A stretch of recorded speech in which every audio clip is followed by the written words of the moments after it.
Sir, इस system को मैं ठीक कर सकता हूँ। तू करेगा इस सिस्टम को ठीक? चल निकल यहां से। Algorithm trading company fintech dynamics, जहां शेयर बाजार की चाल को समझने के लिए दुनिया के सबसे एडवांस्ड एआई ट्रेडिंग सॉफ्टवेयर और सुपर कंप्यूटर लगे हुए थे। वही कंपनी जिसका सिस्टम पिछले 15 दिनों से बिल्कुल फ्रीज पड़ा था। ना कोई ट्रेड हो रहा था, ना कोई डेटा अपडेट हो रहा था। हर दिन करोड़ों रुपयों का नुकसान हो रहा था और निवेशकों का पैसा फंसा हुआ था।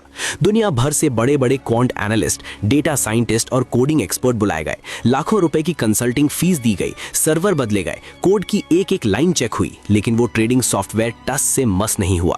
स्क्रीन पर सिर्फ एक ही एरर आ रहा था, सिस्टम हॉल्टेड। तभी अचानक कंपनी के आलीशान कांच के गेट पर खड़ा रद्दी पेपर उठाने वाला एक लड़का धीमी लेकिन सधी हुई आवाज में बोला, सर अगर इजाजत हो तो मैं सिस्टम को फिर से चालू कर सकता हूं। वहां खड़े सिक्योरिटी गार्ड और कुछ जूनियर कर्मचारी जोर से हंस पड़े।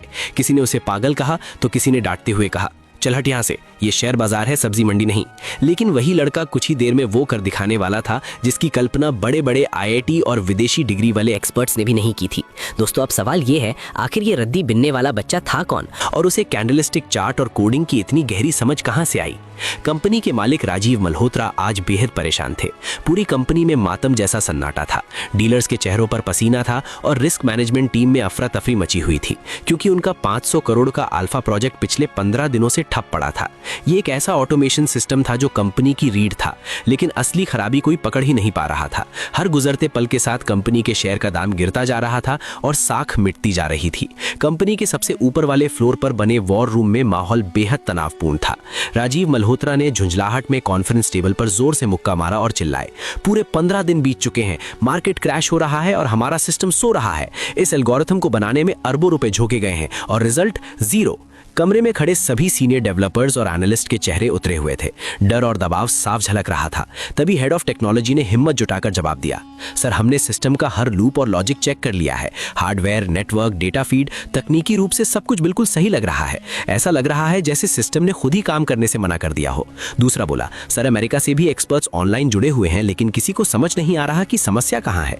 राजीव मल्होत्रा की आवाज और सख्त हो गई, आज मार्केट बंद होने से पहले सिस्टम चालू चाहिए। शाम तक मुझे ग्रीन सिग्नल चाहिए, वरना सबकी नौकरी खतरे में है। और वो गुस्से में मीटिंग रूम से बाहर निकल गए। लिफ्ट से नीचे आते हुए और बाहर निकलते ही उनकी नजर गेट के पास फुटपाथ पर बैठे उसी 12 साल के लड़के पर पड़ी। हाथ में रद्दी का बोरा, कंधे पर मैली नीली शर्ट, लेकिन उसकी आंखों में चार्ट्स को पढ़ने की एक अलग ही भूख थी। वो लड़का जिसका नाम कबीर था, रोज यहाँ फेंके गए पुराने बिजनेस न्यूज़पेपर और फाइलों को बिनने आता था, लेकिन उसकी नजरें हमेशा कंपनी की बड़ी डिजिटल स्क्रीन पर चलने वाले शेयर के भावों पर टिकी रहती थी, मानो उन लाल और हरे निशानों के पीछे छिपी वो बाजार की भाषा समझ रहा हो। सूट बूट वाले लोगों की दौड़ भाग, फोन की घंटियां, मालिक का गुस्सा, वो सब कुछ गौर से देख रहा था। वो धीरे से बुदबुदाया, 15 दिन से इनका चार्ट नहीं हिल रहा, लेकिन ये लोग कोडिंग में गलती ढूंढ रहे हैं। असल गड़बड़ी तो सेंटिमेंट डेटा के इनपुट में है। लेकिन उसकी बात कौन सुनता? लोगों की नजर में वो सिर्फ एक गरीब रद्दी वाला लड़का था। कोई नहीं जानता था कि कबीर की कहानी क्या है। कबीर के पैदा होने के कुछ साल बाद ही उसकी मां ने उसके पिता से तलाक ले लिया था। वो पिता कोई और नहीं बल्कि इसी फिनटेक डायनामिक्स कंपनी के मालिक राजीव मल्होत्रा थे। लेकिन ये सच किसी को नहीं पता था, यहाँ तक कि कबीर को भी नहीं। तलाक के बाद उसकी मां अपने मायके लौट आई थी, अपने बूढ़े पिता के पास। कबीर के नाना शहर के एक पुराने कोने में रद्दी और पुराने किताबों की दुकान चलाते थे। पुराने जमाने के उसूलों वाले आदमी। मां की पूरी दुनिया कबीर ही था, लेकिन वो अक्सर बीमार रहती थी। तलाक का सदमा और गरीबी का बोझ वो सह नहीं पा रही थी। इलाज महंगा था और घर की हालत कमजोर। घर चलाने और दवाइयां लाने के लिए कबीर दिन भर शहर की बड़ी इमारतों से रद्दी और पुराने बिजनेस न्यूज़पेपर बिनता था। लेकिन रात होते ही जब सारी दुनिया सो जाती, कबीर और उसके नाना अपनी छोटी सी रद्दी की दुकान में मोमबत्ती की रोशनी में काम शुरू करते। नाना उसे सिखाते कैंडलस्टिक चार्ट क्या होता है, बैलेंस शीट कैसे पढ़ी जाती है और बाजार कब गिरता है कब उठता है। क्योंकि उसके नाना सिर्फ एक रद्दी वाले नहीं थे, वो कभी राजीव मल्होत्रा की इसी कंपनी में चीफ डेटा एनालिस्ट रह चुके थे। उनकी दुकान में रद्दी के ढेर के नीचे दुनिया भर की फाइनेंस की किताबें दबी थीं। नाना अक्सर प्यार से कहते, कबीर बेटा, बाजार सिर्फ आंकड़ों का खेल नहीं है, तेरे अंदर वो नजर है, तू चार्ट को देखता नहीं उसे महसूस करता है। कबीर मुस्कुरा देता, नाना सब आपसे ही सीखा है। लेकिन नाना की आंखों में एक ऐसा राज छुपा था जो वो कभी कबीर को बता नहीं पाए।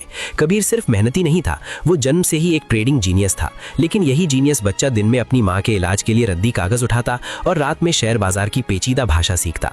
अगले दिन कंपनी के गेट के सामने बैठा कबीर आज भी उस बड़ी सी स्क्रीन पर रुके हुए ग्राफ को देख रहा था। उसने खुद से कहा, अगर मुझे उस सर्वर रूम में सिर्फ 5 मिनट भी मिल जाए तो मैं इस 500 करोड़ के सिस्टम को ठीक कर दूं। तभी एक तेज आवाज आई, अरे ओ रद्दी वाले, यहाँ से हट, ये कोई सिनेमा हॉल नहीं है जो स्क्रीन घुर रहा है। कबीर झट से खड़ा हुआ, लेकिन जाते जाते भी उसकी नजरें उस डिजिटल स्क्रीन से हट नहीं पा रही थी। उसी वक्त राजीव मल्होत्रा अपनी लग्जरी कार की तरफ जा रहे थे। तभी वो रुके। पहली बार उन्होंने उस बच्चे को ध्यान से देखा। राजीव ने गार्ड से पूछा, ये लड़का कौन है? गार्ड बोला, सर रोज आता है, पुराने अखबार बीनता है, बस बाजार के भावों को ऐसे घूरता रहता है जैसे इसे कुछ समझ आ रहा हो। राजीव ने कबीर की तरफ देखा। कबीर ने डर के मारे नजरें झका ली। कुछ पल की खामोशी के बाद राजीव बोले, तुम इन नंबरों को इतनी गौर से क्यों देखते हो? तुम्हें पता भी है ये क्या है? कबीर ने धीमी आवाज में कहा, सर मुझे बाजार की धड़कन सुनाई देती है। राजीव हैरान रह गए। तुम तो रद्दी बीनते हो बेटा, ये दुनिया की सबसे जटिल एल्गोरिदम मशीनें हैं। कबीर ने हिम्मत जुटाई, सर अगर एक बार मेन सर्वर के पास जाने दें तो मैं बता सकता हूं कि आपका सिस्टम ट्रेड क्यों नहीं ले रहा है। वहां खड़ा पूरा स्टाफ और ड्राइवर हंस पड़े। ये बताएगा, रद्दी वाला अब कोडिंग सिखाएगा। सर समय बर्बाद मत कीजिए, ये पागल है। राजीव को ना जाने क्यों उस बच्चे के आत्मविश्वास में अपना पुराना जमाना दिखाई देने लगा था। फिर भी लॉजिक ने दिल को रोक दिया। बिना कुछ कहे वो कार में बैठकर चले गए। अगली सुबह कंपनी के गेट के बाहर वही अफरा तफरी थी। इंजीनियरों के हाथ में लैपटॉप थे, ग्लोबल इन्वेस्टर्स की धमकियां आ रही थी, लेकिन सिस्टम का कोड अब भी क्रैश था। आज कबीर और ज्यादा बेचैन था। उसकी माँ की सांसें तेज चल रही थी और दवा खत्म हो चुकी थी। कल रात नाना ने कहा था, कबीर तू बाजार को समझता है, मगर दुनिया तुझ पर भरोसा तभी करेगी जब तू रिस्क लेगा। बिना रिस्क के कोई प्रॉफिट नहीं होता। ये बातें कबीर के दिल में उतर गई। माँ की दवा के लिए पैसे चाहिए थे। उसने सोचा अगर मैं इनका सिस्टम ठीक कर दूं तो शायद इनाम में कुछ पैसे मिल जाए। ये सोचकर वो फिर गेट पर पहुंचा। धीरे से गार्ड से बोला, भैया बस 5 मिनट, मुझे पता है एरर कहाँ है। गार्ड गुस्से में चिल्लाया, अबे फिर आ गया? तुझे कल भगाया था ना। वो गेट के पास लगे बड़े जनरेटर और सर्वर कूलिंग यूनिट के पीछे छिप गया। वहां से कांच की दीवार के पार मुख्य सर्वर रूम दिख रहा था। वो बुदबुदाया, ये लोग बार बार कोड को रिफ्रेश कर रहे हैं, लेकिन असली खराबी कोड में नहीं, डेटा फीड की तार में है। तभी एक जूनियर इंजीनियर बाहर सिगरेट पीने आया और उसे देख लिया। ओए यहाँ क्या कर रहा है? सर मैं बस थोड़ा सा देखना चाहता हूँ, कबीर ने डरते हुए कहा। देखने से क्या होगा? इतनी बड़ी कंपनियों के सर्वर बच्चों के वीडियो गेम नहीं होते, चल भाग यहाँ से। इंजीनियर ने उसे डांट कर भगा दिया। कबीर चुपचाप वहां से हट गया, लेकिन उसकी आंखें अब भी उसी कांच के दरवाजे पर टिकी रहीं जहां से अरबों का कारोबार कंट्रोल होता था। अचानक अंदर से तेज सायरन की आवाज आई। Buzzer buzzer, data link failure, margin call alert. Company में अफरा तफरी मच गई। कर्मचारी घबराकर इधर उधर भागने लगे। अमेरिका का बाजार खुलने वाला था और इनका सिस्टम पूरी तरह अंधा हो चुका था। कबीर डरते डरते फिर गेट के पास आया। उसने झांकने की कोशिश की ही थी कि गार्ड फिर चिल्लाया, कितनी बार कहा है दूर रह। इस बार गार्ड ने जोर से धक्का दिया। कबीर सड़क पर गिर पड़ा। उसके हाथ से रद्दी का बोरा छूट गया और पुराना इकोनॉमिक टाइम्स हवा में उड़ गया। कुछ लोग जो बाहर खड़े तमाशा देख रहे थे ठहाके मारने लगे। ये बच्चा ऑटो ट्रेडिंग के बारे में क्या जानेगा? इसे तो मोबाइल का कैलकुलेटर चलाना भी नहीं आता होगा। कबीर ने कुछ नहीं कहा। उसने धूल झाड़ी और खड़ा हो गया। उसके दिमाग में सिर्फ एक ही बात घूम रही थी, काश मुझे बस 5 मिनट मिल जाते, मैं जानता हूं कि डेटा कहां रुका है। वो पूरा दिन कंपनी के बाहर चुपचाप बैठा रहा, भूखा प्यासा। शाम ढलने लगी, बाजार बंद होने का समय हो चुका था, लेकिन कंपनी का सिस्टम अब भी कोमा में था। तभी कंपनी के मालिक राजीव मल्होत्रा बाहर निकले। चेहरे पर हार मानने का भाव था। उनकी नजर गेट के पास बैठे कबीर पर पड़ी। राजीव ने गार्ड से पूछा, तुम इसे बार बार धक्का क्यों देते हो? गार्ड बोला, सर ये रोज सर्वर रूम की तरफ झांकता है, कहता है सिस्टम ठीक कर देगा। राजीव ने कबीर की तरफ देखा। सुबह की तरह ही उस बच्चे की आंखों में एक अजीब सी जिद थी। राजीव पास गए और पूछा, तुम अभी तक गए नहीं? तुम रोज इस बिल्डिंग को क्यों देखते हो? क्या समझते हो तुम? कबीर ने कहा, सर अगर मैं मेन सर्वर के पीछे वाली केबल को एक बार देख लूं तो बता सकता हूं कि दिक्कत कहां है। वहां खड़े वीपी, हेड इंजीनियर और स्टाफ सब हंस पड़े। सर ये बच्चा है, इसे क्या पता फाइबर ऑप्टिक और लेटेंसी क्या होती है। कबीर चुप रहा। उसने सिर्फ राजीव की आंखों में भरोसा ढूंढने की कोशिश की। एक पल के लिए राजीव के दिल में अजीब सी टीस उठी, जैसे किसी पुराने भूले बिसरे रिश्ते की परछाई दिखी हो। राजीव ने सख्त आवाज में कहा, ठीक है, मेरे पास खोने के लिए अब कुछ नहीं बचा है। अगर तुम्हें कुछ पता है तो अंदर चलकर बता दो। चीफ टेक्निकल ऑफिसर चिल्लाया, सर ऐसे कैसे किसी सड़क छाप बच्चे को हाई सिक्योरिटी जोन में ले जा सकते हैं? ये प्रोटोकॉल के खिलाफ है। राजीव ने हाथ उठाया, मैंने कहा है इसे अंदर लाओ। जब तुम्हारे विदेशी एक्सपर्ट्स फेल हो गए तो एक बच्चे को आजमाने में क्या हर्ज है? चारों तरफ फुसफुसाहटें थी। रद्दी वाला बच्चा ट्रेडिंग डेस्क पर, पागलपन है ये। राजीव कबीर को लेकर ठंडे एसी सर्वर रूम में पहुंचे। सैकड़ों नीली और हरी बत्तियां जल बुझ रही थीं। मशीनों की हम मां की आवाज गूंज रही थी। राजीव ने पूछा, कबीर तुम्हें पता है ये सिस्टम क्यों बंद है? कबीर धीरे धीरे मेन सर्वर रैक के चारों ओर घूमने लगा। उसने किसी स्क्रीन को नहीं देखा, उसने किसी कीबोर्ड को हाथ नहीं लगाया।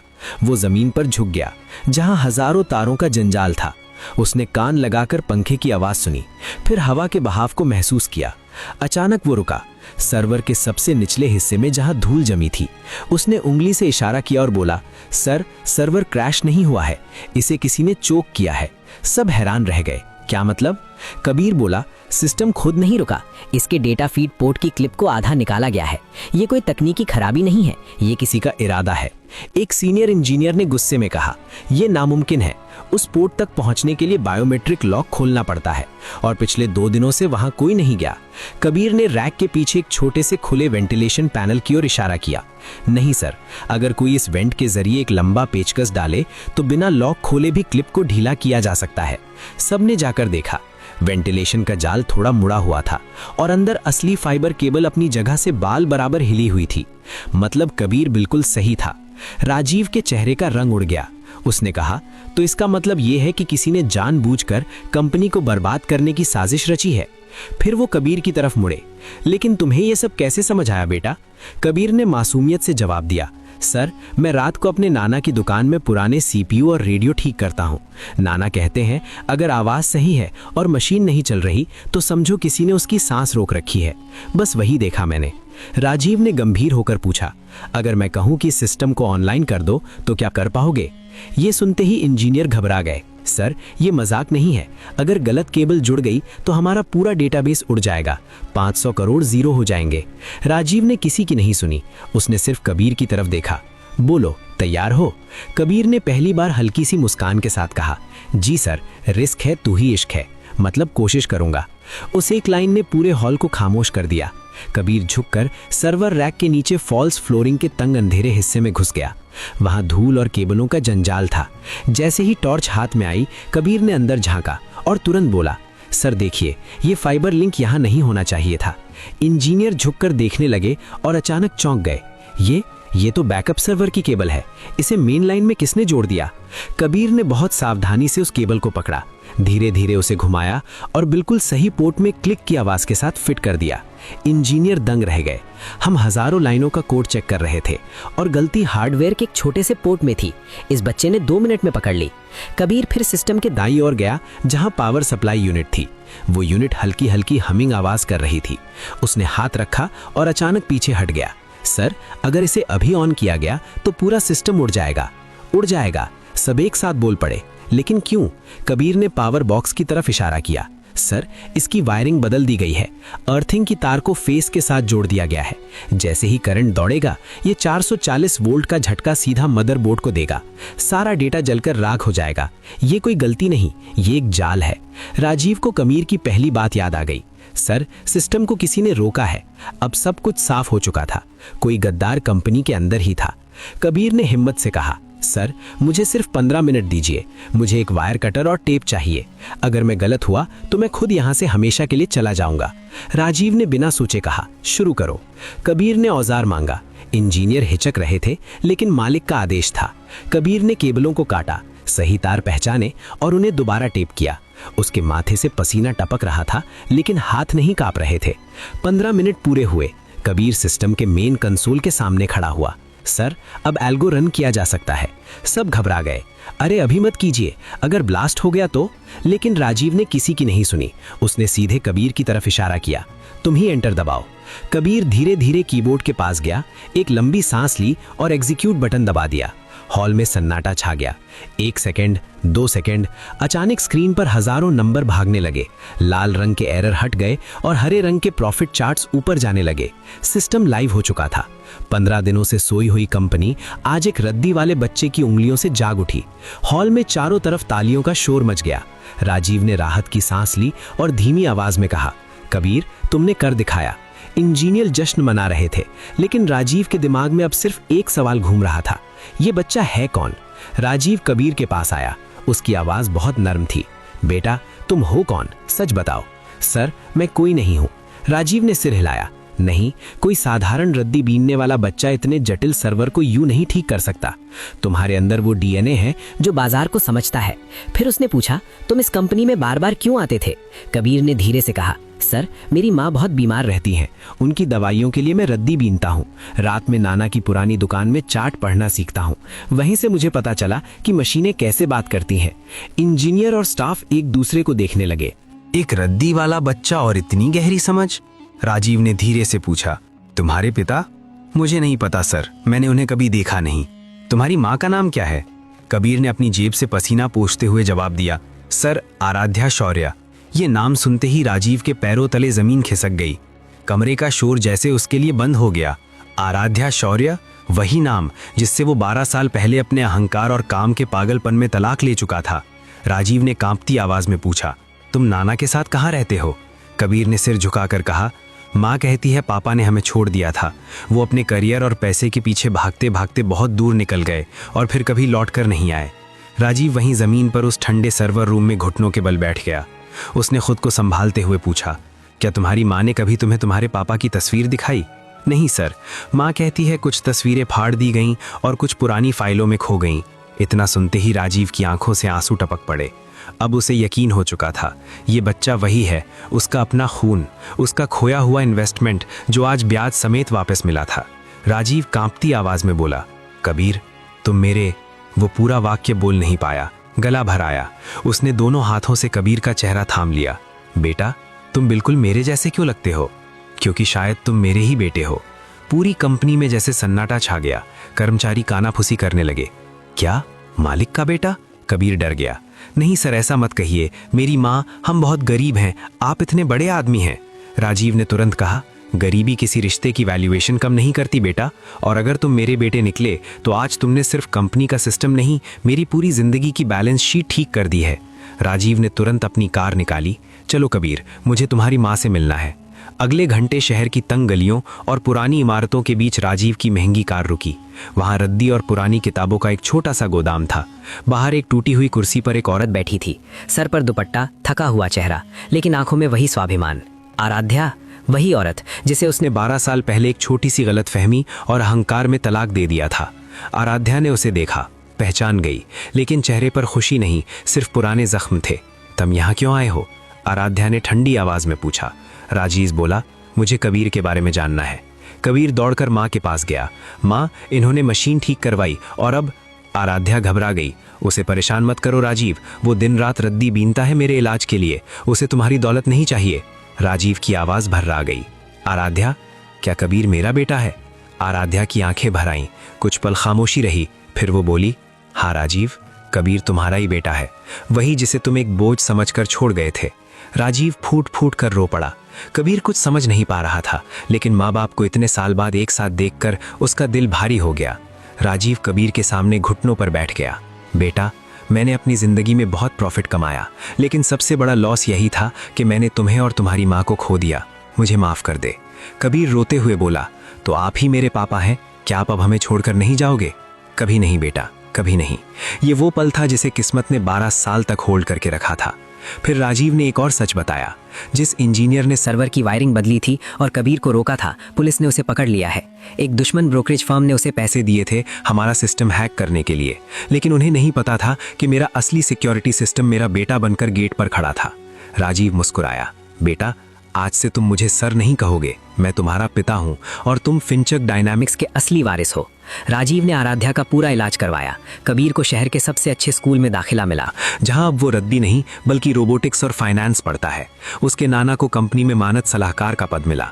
जिस जिंदगी ने कबीर को रद्दी के ढेर में फेंका था, उसी जिंदगी ने उसे सबसे बड़ा इनाम दिया, माँ बाप का प्यार। कबीर आज भी कभी कभी कंपनी के सर्वर रूम में जाता है और राजीव उसे देखकर सोचता है, काश मैंने उसे कभी खोया ही ना।